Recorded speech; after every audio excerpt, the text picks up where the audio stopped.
Bismillahirrahmanirrahim. Assalamualaikum warahmatullahi wabarakatuh. Alhamdulillahirabbil alamin wa bihi nasta'in wa la dunya waddin.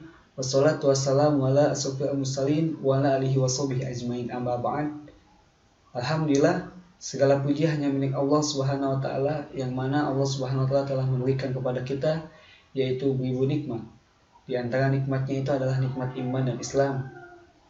Salawat assalam, mudah-mudahan Allah senantiasa mencurah dan melimpahkan kepada junjungan kita yaitu Nabi besar Muhammad Sallallahu Alaihi Wasallam, kepada keluarganya, sahabatnya, tabi'in, dan mudah-mudahan kita selaku umatnya senantiasa berpegang teguh kepada sunnah-sunnahnya. Baik, alhamdulillah di pertemuan kedua ini kita masih bisa melanjutkan lagi pembelajaran kita. Mudah-mudahan di pertemuan kedua ini kita bisa lebih baik lagi. Dan yang sebelumnya di pertemuan sebelumnya kita sudah membahas tentang apa itu hadis, apa itu sunnah, apa itu khabar, dan apa itu athar. Ya, kalau dari kesamaan semuanya, hadis, sunnah, khabar, dan athar itu patokan utamanya, sasaran utamanya itu adalah kepada Rasulullah SAW. Ya. Baik, selanjutnya kita akan belajar tentang memahami unsur-unsur hadis. Sebelum kita melanjutkan pembelajaran, alangkah baiknya kita berdoa terlebih dahulu. Kita buka pertemuan kita kali ini dengan membaca basmalah bersama-sama. Bismillahirrahmanirrahim. Oke, kita lanjut pembahasan kita. Ketika kita sudah belajar unsur-unsur tentang hadis, maka nanti kalian melalui kegiatan mengamati, menanya, mendiskusikan, menyimpulkan, dan mengkomunikasikan, siswa diharapkan, ya, kalian diharapkan pertama mampu menyebutkan unsur-unsur hadis. Yang kedua, mampu menjelaskan pengertian sanad, matan, dan rawi. Lalu yang ketiga, mampu menyebutkan syarat-syarat rawi, ya. Oke, lanjut kita ke pembahasannya, yaitu peta konsepnya unsur-unsur hadis. Unsur-unsur hadis itu kembali kepada satu, sanad, ya. Kedua, matan. Ketiga, rawi. Dan dari rawi ini kita akan dibahas lagi atau akan diperdalam. Yang pertama ilmu rijalul hadis, yang kedua yaitu syarat-syarat rawi, ya. Oke. Pembelajaran yang pertama yaitu tentang unsur-unsur hadis. Yang pertama adalah sanad, ya. Segala sesuatu, ya, hadis, ketika kita menemukan satu hadis, maka kita harus mengetahui unsur-unsur hadisnya, ya. Jika hadis tersebut baik, sahih, dan ada syarat-syaratnya atau ada ketentuan-ketentuannya, maka hadis tersebut akan dianggap baik.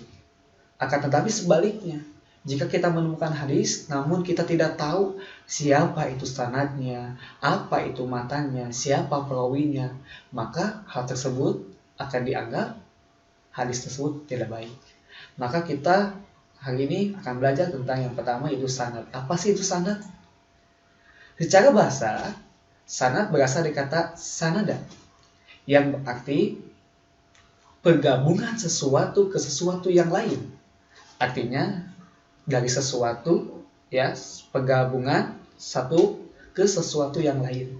Artinya hampir masih berikatan, ya. Di dalam susunan sanad terdapat banyak nama yang tergabung dalam satu rentetan jalan. Artinya sanad itu hampir sama dengan rantai, ya. Sanad bisa juga berarti al-mu'tamadu, pegangan, tempat bersandar, tempat berpegang yang dipercaya. Jadi artinya itu sanad itu adalah pegangan, ya, sesuatu yang dipegang dan dipercaya. Ya, itu menurut bahasa. Lalu menurut istilahnya, Menurut para ahli hadis, secara istilah, sanad ialah jalan yang menyampaikan kepada matan, yaitu silsilah para perawi yang memindahkan, meriwayatkan matan dari sebelum yang pertama. Ya, jadi artinya sanad itu adalah orang-orang yang mengabarkan kepada seseorang lagi, lalu mengabarkan lagi dan mengabarkan lagi. Itulah disebutnya sanad. Dan akan muncul atau akan menuju kepada yang pertama mengabarkan, yang artinya yaitu objeknya itu adalah Rasulullah SAW. Jadi itu sanad dia ya. Lalu yang kedua setelah sanad itu adalah matan. Apa sih itu matan? Ya, secara bahasa matan artinya punggung jalan, tanah gersang atau tandus, dan mengeluarkan mengikat. Ya, artinya matan ini adalah orang yang pertama kali mengeluarkan kalimat, ya, mengeluarkan kalimat, ya. Atau juga lalu matan menurut istilah hadis yaitu perkataan yang sebut pada akhir sanad, yakni sabda Nabi SAW yang disebut sesudah habis disebut sanadnya, yang disebut sesudah habis disebut sanadnya. Artinya ketika akhir dari sanad, orang yang menyampaikan terakhir, ya, maka setelah itu barulah matanya, isi dari matanya, dan isi dari matanya itu adalah perkataan Rasulullah SAW. Itulah disebutnya matan. Jadi matan itu adalah inti, isi penyampaian informasi apa yang disampaikan, dan yang disampaikan di sini adalah penyampaiannya Rasulullah SAW. Lalu yang ketiga yaitu rawi. Apa itu rawi? Rawi, kata rawi berasal dari orang yang meriwayatkan atau yang memberitakan suatu hadis. Orang-orang yang menerima hadis kemudian mengumpulkan dalam satu kitab disebut dengan rawi. Jadi perawi itu adalah orang yang meriwayatkan dan memberitakan suatu hadis.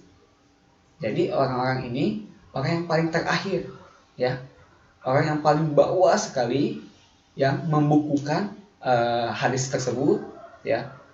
Jadi ketika kita mau menjadi perawi, maka kita harus orang yang terakhir mendapatkan informasi tersebut, lalu dibukukan, lalu ditulis, ya. Maka itu akan disebut dengan perawi. Perawi dapat disebut juga dengan mudawwin, orang yang mengumpulkan. Jadi perawi ini adalah orang-orang yang mengumpulkan hadis-hadis, mencari hadis-hadis. Kalau ada katakan ada hadis ini langsung dicari oleh mereka, itulah disebutnya perawi atau rawi atau mudawi, ya, orang yang mengumpulkan hadis. Lalu rawi pertama adalah para sahabat, dan rawi terakhir adalah orang yang membukukannya, ya. Jadi rawi pertama itu adalah sahabat.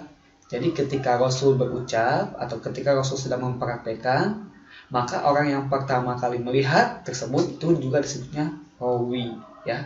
Lalu setelah itu perawi yang pertama yang menyampaikan itu adalah sahabat, ya, disampaikan lagi kepada seseorang.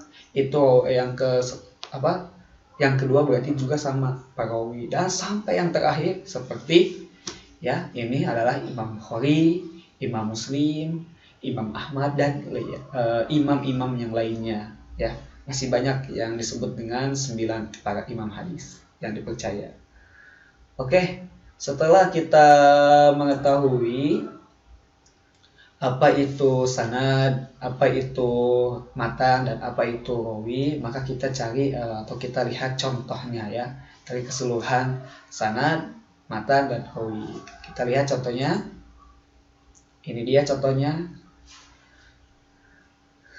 Ini ada satu contoh hadis, ya. Di sini di dalamnya ada matan, ada sanad, dan ada rawi. Baik, saya bacakan.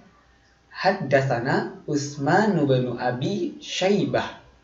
Haddatsana Jarirun an Mansur an Abi Wa'il an Abdillah radhiyallahu anhu an Nabi sallallahu alaihi wasallam. Jadi yang dibacakan ini ya, yang warna merah ini adalah sanad ya, susunan orang-orang yang menginformasikan ya, dari yang pertama sampai yang terakhir. Jadi yang tadi nih awalnya haddatsana Utsmanu bin Abi. Jadi ini orang yang terakhir ya. Orang yang terakhir mendapatkan informasi lalu diinformasikan lagi. Saya juga cek si ini, saya juga kata dia ya. Haddatsana Utsmanu ya. Ibnu Abi Syaibah. Haddatsana Jarir an Mansur ya. Telah berkata Utsman bin Abi Syaibah, haddatsana Jarir an Mansur, telah berkata Jarir bin Mansur, terus sampai radhiyallahu anhu anna Nabi sallallahu alaihi wasallam qol. Maka yang warna merah ini disebutnya sanad, rentetan atau rantai ya. Lalu inna sidqa yahdi ilal birri. Lalu yang biru ini adalah disebutnya matan atau juga yang disebut dengan informasi yang akan disampaikan oleh Rasulullah SAW. Inna sidqa, sesungguhnya kebaikan atau sesungguhnya kejujuran, yahdi ilal birri, akan menunjukkan kepada kebaikan. Sesungguhnya kejujuran akan menunjukkan kepada kebaikan. Wa innal birra yahdi ilal jannah, dan sesungguhnya kebaikan akan menunjukkan ke dalam surga. Jadi ini adalah informasi yang akan disampaikan oleh Rasul. Informasi ini disebutnya adalah matan. Lalu yang terakhir yaitu rawahu Bukhari, dan yang ini adalah perawinya atau orang yang membukukannya, atau juga bisa disebut dengan orang yang terakhir mendengar hadis Nabi SAW dan mencarinya ke berbagai daerah ya, untuk membuktikan apakah ini hadis ini betul ataukah salah ya. Jadi itu ya, jadi susunannya seperti itu. Yang warna merah ini adalah sanadnya, yang warna biru ini adalah matanya, lalu yang warna hijau ini adalah perawinya. Nah ini ada keterangannya ya, merah sanad, biru matan, hijau rawi. Selanjutnya, setelah kita mengetahui apa itu sanad, apa itu matan, dan apa itu rawi, dan dari rawi kita harus mengetahui juga yaitu ilmu rijalatul hadis.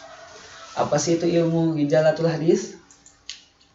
Baik, ilmu rijalatul hadis ya, para rawi hadis disebut juga rijalul hadis. Jadi para perawi itu disebutnya rijalatul hadis. Untuk mendapat mengetahui keadaan para perawi hadis itu para perawi hadis tersebut.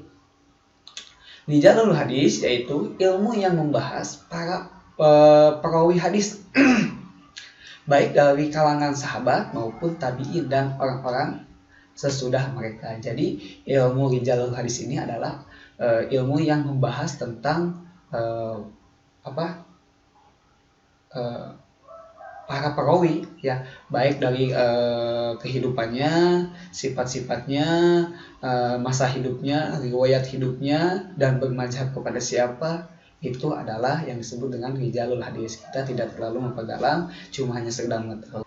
Jadi rijalul hadis itu adalah ilmu yang membahas para perawi hadis ya, baik sejarahnya, kehidupannya, dan lain-lainnya. Lalu yang selanjutnya yaitu syarat-syarat menjadi rawi atau syarat-syarat perawi. Yang pertama, adil. Adil di sini, yang pertama itu adil. Adil di sini adalah mereka yang senantiasa melaksanakan kewajiban dan meninggalkan larangan-larangan Allah Subhanahu wa taala, baik yang berbentuk syirik, musyrik ya, ataupun yang memberikan atau mencela atau mengkotori akhlaknya ya. Jadi adil di sini dia menjalankan perintah Allah dan menjauhi larangan Allah, dan dia pun akan senantiasa berkata yang hak dan kebenaran, tidak mungkin dia berbohong. Yang pertama adalah adil.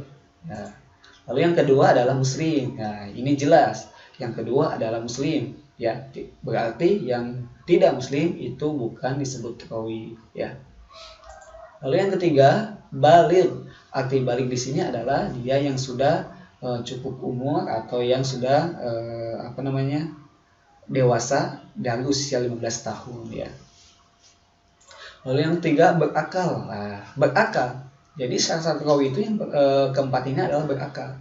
Jadi kalau dia dikatakan sedang gangguan akalnya, maka pasti para perawi atau para pencari rawi atau para pencari hadis, dia akan meninggalkannya. Meskipun ada hadis yang benar, tapi dia hilang akal, jadi bisa disebut juga hadisnya nanti akan dianggap ada kedoifan, ya, atau ada kecacatan, ya.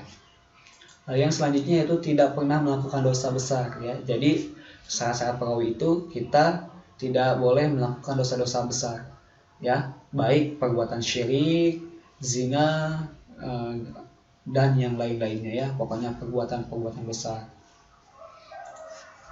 Lalu yang keenam, tidak sering melakukan dosa kecil, ya. Dosa besar aja sudah ditinggalkan, apalagi dosa kecil. Berarti dosa kecil pun sama, tidak boleh dilakukan, meskipun dalam artian dia cuma berbohong, itu pun tidak boleh berbohong sedikit pun, ya. Lalu yang selanjutnya yaitu tentang dobit, ya. Apa sih itu dobit? Yaitu daya ingat yang kuat dan tidak pelupa. Jadi syarat hadis itu pun memiliki dobit yang baik, ya. Dia sangat kuat dalam hafalannya dan tidak pernah lupa, ya, tidak pernah lupa. Jadi itulah syarat-syarat dari rawi. Yang pertama, adil, muslim, baligh, berakal, tidak pernah melakukan dosa besar dan tidak pernah melakukan dosa kecil, dan juga dobit, daya ingatnya sangat kuat sekali dan tidak pernah lupa, ya. Oke, tambahan supaya kita lebih tahu atau kita lebih paham, sahabat Rasulullah yang paling banyak meriwayatkan hadis itu siapa aja sih, ya? Kita kan sahabat Rasul itu banyak, ya, bahkan ada ribuan, tapi kita tidak tahu siapa saja sih yang memiliki banyak meriwayatkan hadis. Yaitu yang pertama, yang paling banyak yaitu Abu Hurairah, ya. Kita pasti sudah tidak asing Abu Hurairah, yang ketika kita baca hadis pasti selalu ada Abu Hurairah, ya, meriwayatkan hadis, ya, yaitu 5.374 hadis. Abu Hurairah adalah orang yang paling banyak meriwayatkan hadis. Lalu yang kedua, Abdullah bin Umar. Nah, Abdullah bin Umar ini adalah anaknya Umar bin Khattab. Anak Umar bin Khattab ini mampu meriwayatkan hadis yaitu 2.630 hadis, ya, luar biasa sekali, sangat banyak. Lalu yang ketiga, Anas bin Malik, ya. Anas bin Malik ini memiliki banyak meriwayatkan hadis yaitu 2.286 hadis. Lalu yang keempat, Aisyah Ummul Mukminin, ya, atau istrinya Nabi Muhammad, yaitu sebanyak 2.210 hadis. Lalu yang kelima, Abdullah bin Abbas, ini anaknya Abbas, ya, pamannya Nabi, yaitu 1.660 hadis. Yang keenam, Jabir bin Abdullah, yaitu meriwayatkan hadis sebanyak 1.540 hadis. Lalu yang terakhir, yang ketujuh, Abu Sa'id Al-Khudri, yaitu sebanyak 1.170 hadis. Jadi inilah sahabat-sahabat kami yang paling banyak meriwayatkan hadis. Bukan berarti yang sedikit itu tidak masuk kepada hal ini, masih masuk, cuma ini kita informasikan bahwa yang paling banyak meriwayatkan hadis dari Nabi Muhammad SAW yaitu adalah Abu Hurairah, Abdullah bin Umar, Anas bin Malik, Aisyah Ummul Mukminin, Abdullah bin Abbas, Jabir bin Abdullah, dan Abu Sa'id Al-Khudri. Jadi inilah sahabat-sahabat Nabi yang paling banyak meriwayatkan hadis. Mungkin ini saja pertemuan kita kali ini tentang membahas unsur-unsur hadis. Jadi pada kesimpulannya kita simpulkan, ya, dari awal. Unsur-unsur hadis ini terbagi kepada 3. Yang pertama, sanad, tempat berpegang yang dipercaya, ya. Kedua, matan, punggung jalan, ya. Tanah gersang atau tabus atau mengeluarkan. dan mengikat. Lalu yang ketiga rawi, orang yang meriwayatkan. Jadi usul-usul hadis itu ada 3, 1 sanad, 2 matan, 3 rawi. Kita harus hafal ya. Lalu dari rawi kita akan mengenal tentang ilmu rijalul hadis yang tadi sudah dibacakan, ilmu yang membahas para perawi hadis baik dari kalangan sahabat maupun tabi'in. Lalu yang keduanya itu adalah syarat-syarat hadis. Adil, muslim, balik, berakal, tidak pernah melakukan dosa besar, tidak sering melakukan dosa kecil, dobit, daya ingat yang kuat dan tidak pelupa. Ya, jika kita ingin menjadi seorang perawi ya sangat jauh sekali ya. Meskipun kita hafal, apakah kita bisa menjadi seorang perawi? Ya, tidak bisa. Kenapa? Karena sudah ada yang membukukan dan kita pun banyak sekali dosa-dosanya ya. Jangankan dosa besar ya, dosa kecil pun setiap hari. Dari bangun tidur sampai tidur lagi kita senantiasa melakukan dosa ya. Jadi kita sangat jauh sekali menjadi seorang perawi, akan tetapi kita bisa belajar memahami tentang usul-usul hadis, mengetahui isi-isi hadis itu diperbolehkan ya. Mungkin itu saja pembahasan kita kali ini. Mudah-mudahan apa yang kita pelajari ini ada manfaatnya dan kita bisa mengaplikasikan kepada kehidupan kita sehari-hari. Ketika kita menemukan hadis, jangan kita bisa memilih atau mengetahui, oh ini ternyata adalah sanad, oh ini adalah matan, oh ini adalah rawinya. Jadi mudah-mudahan dengan penyampaian informasi ini atau penyampaian ilmu ini kita bisa mengaplikasikan kepada kehidupan kita sehari-hari ya. Baik, mungkin ini saja pertemuan kita akhiri saja langsung pertemuan kita kali ini dengan membaca doa kifatul majelis. Subhanaka Allahumma wa bihamdika asyhadu an la ilaha illa anta astaghfiruka wa atubu ilaik. Kita insyaallah akan ketemu lagi di pekan depan. Wassalamualaikum warahmatullahi wabarakatuh.